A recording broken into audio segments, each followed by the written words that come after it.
Le village de Saint-Pierre-Joly cible des médecins étrangers et travailleurs de la santé francophone pour combler un besoin urgent, celui de pouvoir trouver des solutions aux problèmes de santé de la communauté.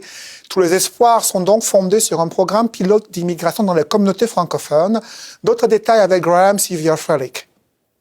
Rachel Vincent et son mari prennent soin de 7 enfants. Depuis 2018, la famille de Saint-Pierre-Joly n'a pas de médecin de famille. Ils peinent à obtenir des rendez-vous médicaux réguliers.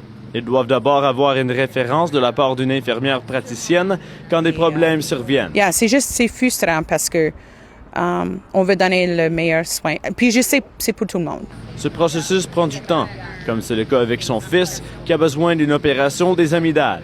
Il y a un cas avec un de mes petits que je trouve un peu vraiment frustrant parce que presque chaque nuit il me demande Maman, qu'est-ce qu'on va voir le docteur? Ou est-ce qu'ils ont dit quelque chose? Rachel Vincent constate une pénurie de médecins dans sa région.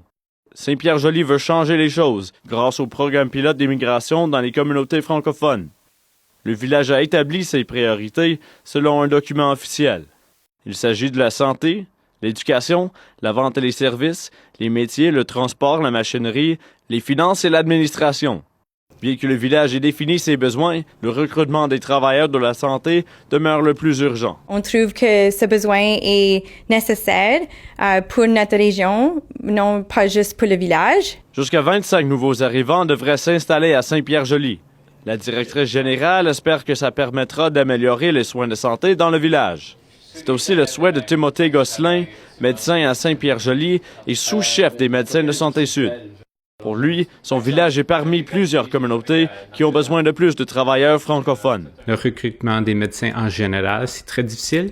Ajouter à ça d'avoir un autre angle qu'ils sont francophones, c'est aussi quelque chose qui est encore un défi pour nous autres. Néanmoins, il garde espoir que la communauté parviendra à ajouter des médecins. Pendant ce temps, Rachel Vincent continue d'attendre la chirurgie de son fils. Ici Graham Sevier-Frelick, Radio-Canada, Saint-Pierre-Joly.